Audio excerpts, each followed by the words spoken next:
Lalu Anies dan Sandi berfoto bersama, keduanya kompak memberikan gesture love sign atau sarangeo. Luar biasa. Tampak pula Ketua Harian Nasional Perindo, Angela Tanusudibio, foto bersama Anies dan Sandi. Anies menyatakan dirinya siap maju kembali di Pilkada DKI Jakarta 2024. Anies telah mendapatkan rekomendasi dari Nasdem dan PKS. Selain itu PKB disebut sudah 99% pasti mendukung Anies. Kelewatan nih Caimin kalau tidak mendukung. Cuman memang Caimin sekarang lagi digempur oleh pasukan NU ya. Jangan lupa, apakah Sandiaga Uno akan dipakai oleh Prabowo atau tidak? Karena dia seperti Hatta Rajasa adalah mantan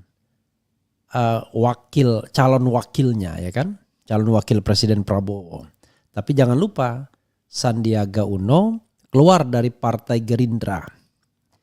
Melipir ke P3 berharap menjadi pasangannya Ganjar Pranowo tapi ternyata tidak. Padahal dia berharap bisa menjadi calon wakil presiden tapi ternyata tidak. Jangan-jangan Sandiaga Uno menikmati betul ya ramainya menjadi seorang calon wakil presiden. Tapi memang begitulah. Begitu sekarang panggungnya udah sepi ya, panggung Sandiaga Uno.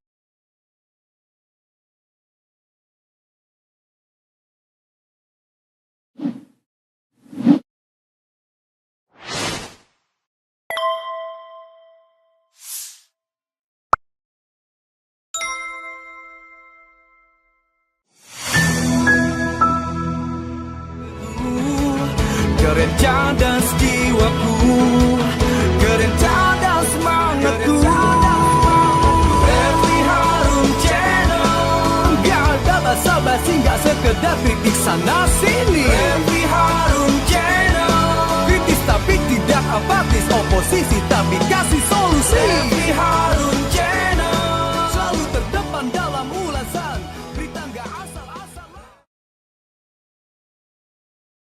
Assalamualaikum warahmatullahi wabarakatuh. Sobat RH sekalian, jumpa lagi kita di channel yang keren ini. Keren cadas.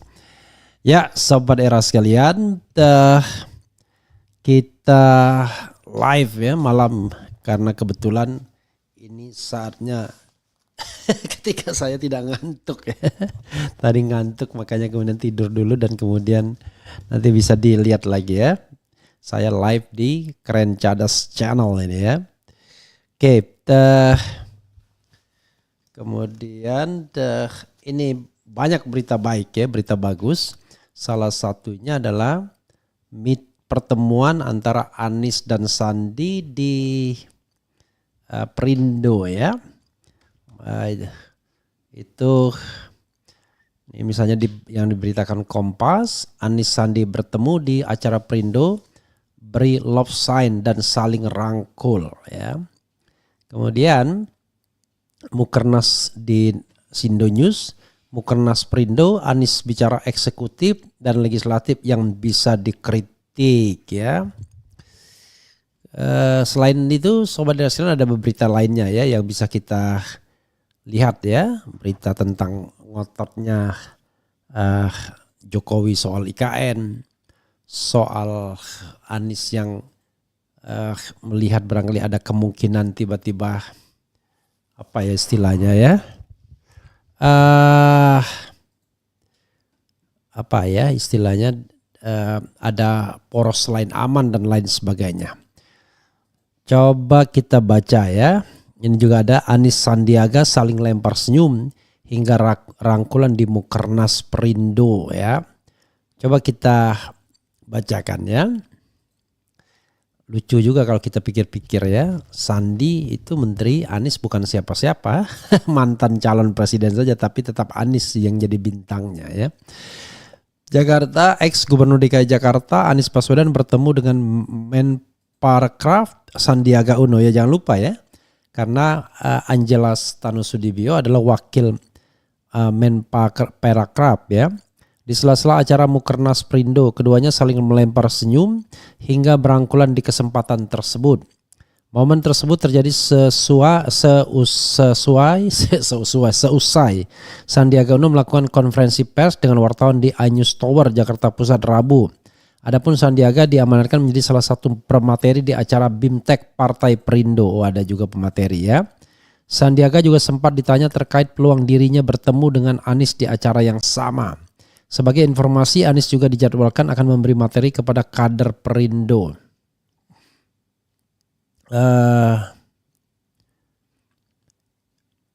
Ini belum kelihatan Pak Aniesnya, mungkin ketemu di bawah nanti, ujar Sandiaga kepada wartawan. Oke, ini belum terjadi rangkulannya ya, coy kita yang satunya ya. Nah ini yang tadi ya. Anies Sandiaga bertemu di acara Perindo, beri love sign dan saling rangkul. Mantan Gubernur DKI Jakarta Anies Baswedan bertemu dengan mantan Wakil Gubernur Jakarta yang mendampinginya dulu, Sandiaga Uno, dalam acara Musyawarah Kerja Nasional Mukernas Perindo di iNews Tower, Jakarta, Rabu. Anies dan Sandi tampak ceria ketika bertemu kembali. Dalam Mukernas Perindo ini, Anies dan Sandi memang diundang menjadi pembicara, tetapi dalam sesi yang berbeda. Pertemuan terjadi ketika Sandi baru saja selesai menjadi pembicara. Menparekraf tersebut berjalan keluar dari ruangan Mukernas Perindo. Setelahnya Sandi mendatangi Anies yang akan menjadi pembicara di sesi selanjutnya. Anies sedang makan ketika didatangi oleh Sandi. Bagus juga Sandi ya. Ketika bertemu, Anies dan Sandi saling merangkul satu sama lain. Mereka tampak berbincang dengan penuh senyuman. Lalu Anies dan Sandi berfoto bersama. Keduanya kompak memberikan gesture love sign atau sarangeo. Luar biasa. Tampak pula Ketua Harian Nasional Perindo, Angela Tanusudibio, foto bersama Anies dan Sandi. Anies menyatakan dirinya siap maju kembali di Pilkada DKI Jakarta 2024. Anies telah mendapatkan rekomendasi dari Nasdem dan PKS. Selain itu, PKB disebut sudah 99% pasti mendukung Anies. Kelewatan nih Caimin kalau tidak mendukung. Cuman memang Caimin sekarang lagi digempur oleh pasukan NU ya. Perindo pun telah menyatakan mereka melirik mendukung Anies maju di Pilkada Jakarta 2024. Luar biasa politik gitu ya. Main politiknya gila-gilaan yang jelas. Padahal mereka antar keluarga sendiri sebenarnya. Oke, sobat daerah sekalian, itu tadi ya. Pertanyaannya adalah mungkinkah Anies Sandi lagi? Sepertinya pembicaranya tidak ke sana ya. Tetapi sebagai calon alternatif oke juga ya. Cuman masalahnya adalah jangan lupa, apakah Sandiaga Uno akan dipakai oleh Prabowo atau tidak? Karena dia seperti Hatta Rajasa adalah mantan calon wakilnya ya kan? Calon wakil Presiden Prabowo. Tapi jangan lupa Sandiaga Uno keluar dari Partai Gerindra. Melipir ke P3, berharap menjadi pasangannya Ganjar Pranowo, tapi ternyata tidak. Padahal dia berharap bisa menjadi calon wakil presiden, tapi ternyata tidak. Jangan-jangan Sandiaga Uno menikmati betul ya ramainya menjadi seorang calon wakil presiden. Tapi memang begitulah. Begitu sekarang panggungnya udah sepi ya, panggung Sandiaga Uno. Sobat sekalian, selain itu ada berita-berita lainnya ya yang juga kita perlu garis bawahi untuk berita hari ini atau berani. Soal misalnya betapa luar biasanya Jokowi ya. Misalnya segera balik lagi, Jokowi ajak 500 relawan kumpul di KN pada Minggu 11 Agustus. Ngapain?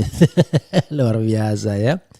Lalu Bahlil, investasi asing di IKN mulai dieksekusi setelah Oktober 2024.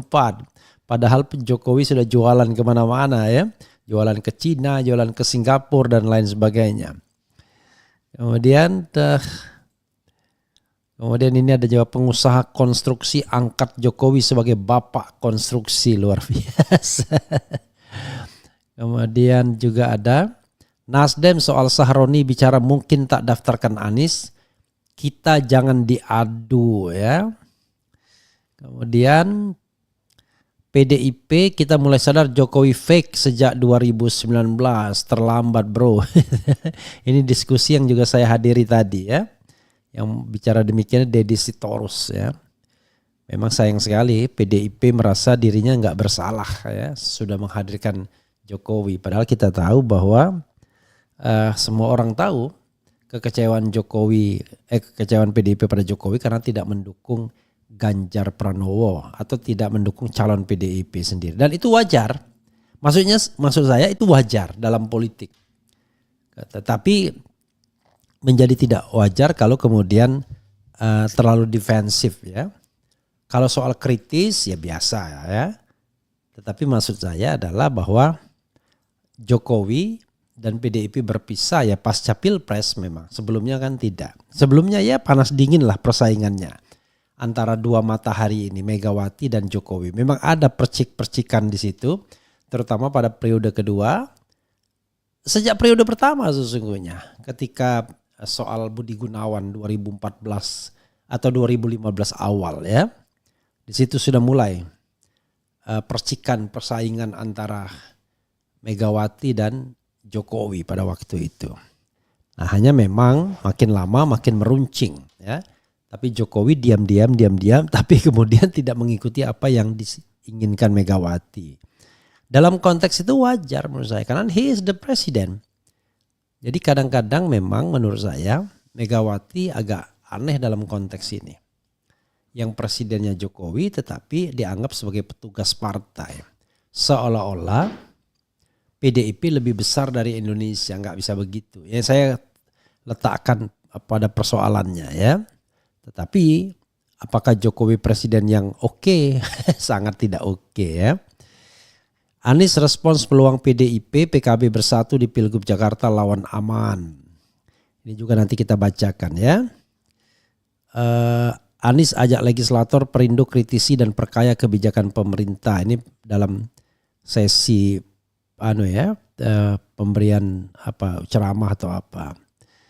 Haritanu Sudibyo mundur dari ketum Perindo, tunjuk putrinya Angela Tanusudibyo. Luar biasa ini ya. Secara saham partai ini 99,9% dimiliki oleh Haritanu Sudibyo kan. Ya gimana partai politik kok bisa main tunjuk ya penggantinya. Mestinya kan tergantung Munas kayak tergantung apa namanya ya. Masa main tunjuk ya seperti di Korea Utara. Tetapi tentu ya orang tidak suka pasti mendengarnya. Cuma kita harus bedakan. Kalau dari awal membentuk partai politik ya bentuklah partai politik.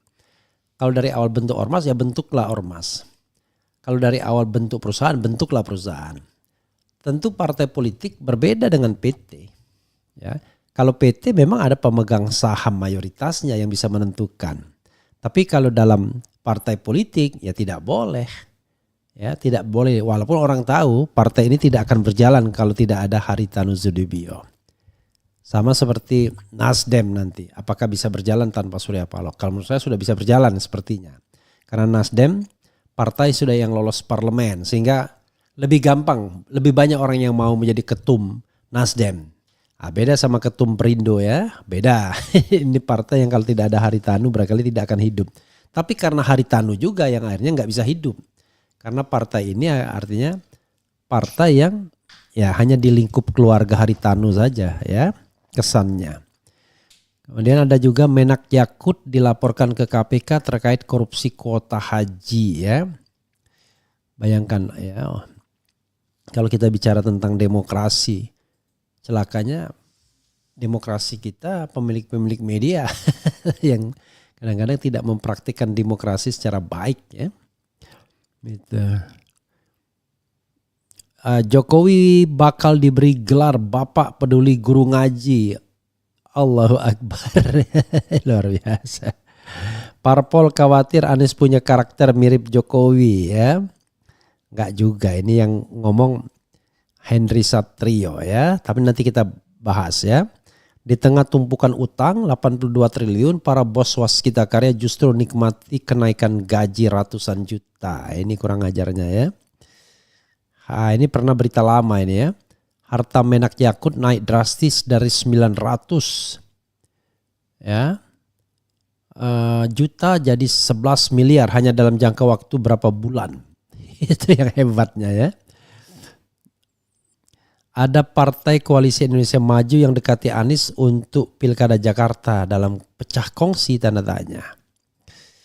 Kemudian remaja masjid temui Jokowi beri sinyal mau ikut kelola tambang. Luar biasa tiba-tiba remaja masjid ya. Oke. Gugat ke MK, advokat minta ex koruptor tak bisa maju pilkada.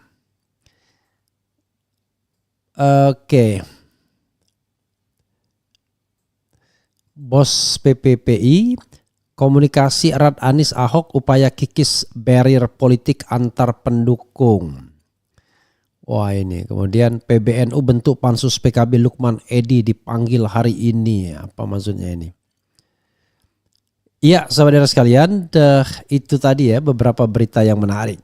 Coba kita lihat misalnya Anies ini ya. Tadi yang menarik ya. Parpol khawatir Anies punya karakter mirip Jokowi. Coba baca apa maksudnya ini ya. Kita sebagaimana diberitakan oleh rmol.id ya. Republik Merdeka, Gubernur Jakarta periode 2017-2022 Anies Baswedan memiliki elektabilitas yang tinggi dalam berbagai survei jelang pilkada. Meski demikian, banyak partai politik masih ragu untuk mendukung Anies. Pengamat politik Henry Satrio alias Hensat melihat fenomena ini mungkin disebabkan oleh kekhawatiran bahwa kandidat tersebut akan meninggalkan partai yang membesarkannya setelah terpilih. Bukan itu ya. Oke. Jangan-jangan ada kesepakatan kalau orang ini terlalu tinggi elektabilitasnya, bahaya nih. Kalau diteruskan bisa jadi kepala daerah. Bisa meninggalkan partai politik yang membesarkannya, ujar Henry kepada RMOL Rabu.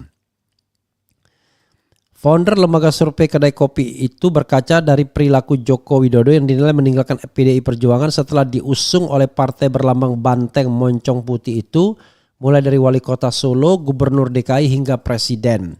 Memang sih deg-degan juga, jangan-jangan itu akan berulang, lanjut Henry. Oleh karena itu Henry menduga bahwa partai politik mungkin bersepakat untuk tidak memberikan jalan bagi kandidat dengan elektabilitas tertinggi. Makanya partai politik itu bersepakat, ya udahlah elektabilitas tertinggi itu nggak usah kita kasih jalan, tutup Henry. Pertama kita harus membaca lengkap ya apa yang dikatakan Henry Satrio ya. Kadang-kadang saya juga agak bingung Henry Satrio ini ya. Dulu dikenal sebagai pendukung Anies, tapi belakangan agak kritis dan juga termasuk yang ikut quick count barisan 6 quick count kedai kopinya ya. Satu yang dianggap pro Anies, satunya lagi dianggap pro Ganjar, Yunarto, kemudian 4 lainnya yang dianggap ya condong-condong ke Prabowo, tapi hasilnya sama.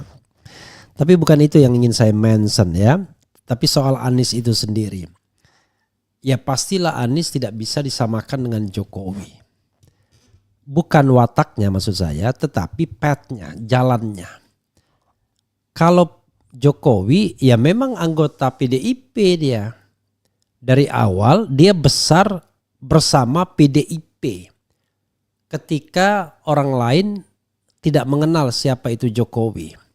Dia menjadi calon wali kota dari PDIP, menjadi anggota partai PDIP, lalu kemudian menjadi wali kota Solo, menjadi gubernur DKI dan presiden Republik Indonesia periode pertama. Sebelum akhirnya dia meninggalkan PDIP pada periode kedua. Jadi beda. Kalau Anies dari awal sudah besar duluan dan dia tidak terikat dengan satu partai politik pun. Ya, dia not belongs to any political party. Ya kan? Jadi whatsoever. Jadi dia tidak bisa dikatakan seperti Jokowi. Nah, sekarang pertanyaannya adalah menurut saya kenapa misalnya ada keraguan partai politik untuk mendukungnya? Sederhana faktornya. Faktor istana, sederhana faktornya. Faktor istana. Jadi kenapa ada keraguan bagi PKB misalnya? Dua kalau PKB. PKB tidak mau PKS yang jelas, ya kan? Dan itu bagi PKB entahlah ya. PKB lucu. Lebih suka bekerja sama dengan PDIP ketimbang PKS. Dia menganggap bahwa persoalan betul sama PKS ya dulunya ya. Jadi bekerja sama-sama PDIP nggak ada masalah ya. Yang Islamnya jauh tapi yang Islamnya dekat seperti PKS malah bermasalah. Ini aneh ya kadang-kadang ya. Nah, jadi itu lebih pada persoalan psychological problem. Dan yang kedua soal istana. Karena Anies dianggap orang yang berseberangan dengan kubu istana. Sehingga ya partai-partai menunggu perintah atau komando dari istana. Nah, rupanya yang tidak menunggu komando istana dan berinisiatif adalah PKS. Karena PKS nothing tulus lagi. Coba mancing Prabowo ke acara mereka dikasih karpet merah ternyata nggak datang. Ya. Coba minta dilamar ternyata tidak dilamar. Maka ya PKS lebih nothing tulus. Nah yang kedua rupanya Nasdem. Nasdem kita tidak tahu ya. Apakah keputusan mendukung Anies itu adalah betul-betul yang genuine atau tidak. Karena ada omongan dari Sahroni belum tentu didaftarkan katanya. Kan luar biasa. Hanya untuk istilahnya merobek konstelasi. Dengan masuknya Nasdem. Kemudian dia sepertinya mendukung Aman.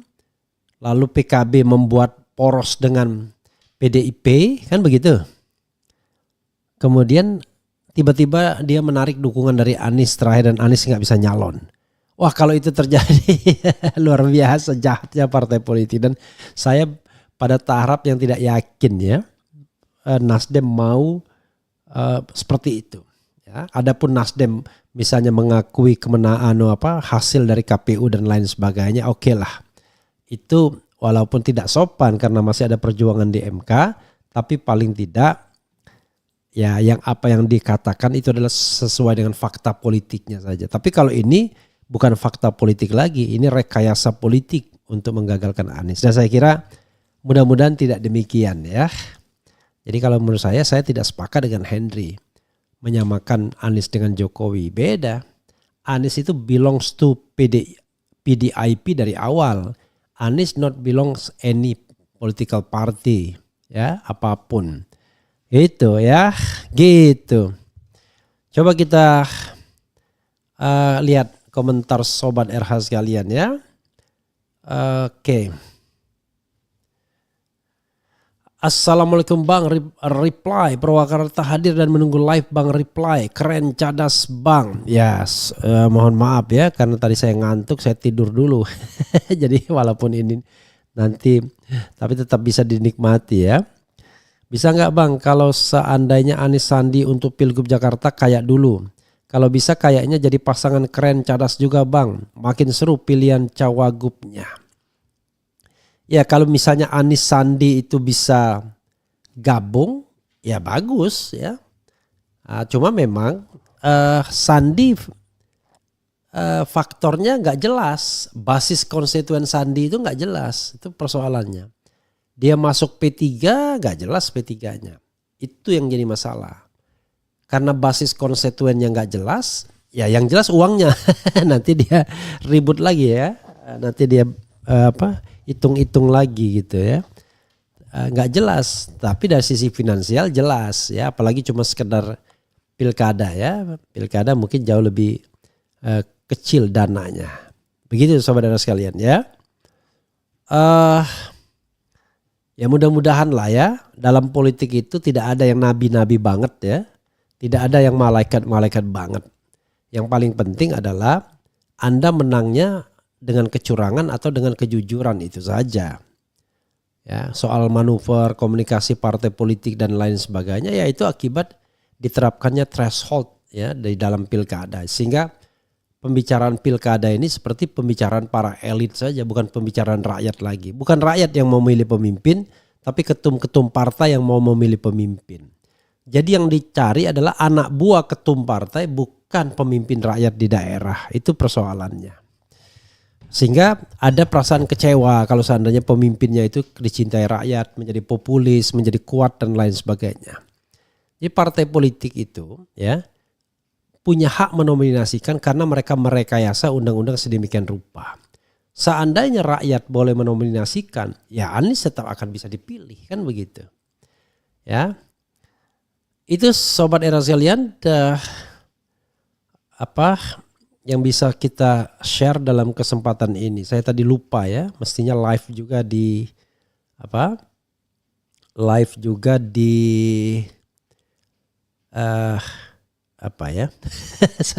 mestinya saya live juga di TikTok ya, jadi saya bisa bacakan komentar-komentar di TikTok juga. Itu saja saudara sekalian, mudah-mudahan ini bermanfaat dan nanti kita akan live lagi di RH Channel. Wassalamualaikum warahmatullahi wabarakatuh. Keren cadas.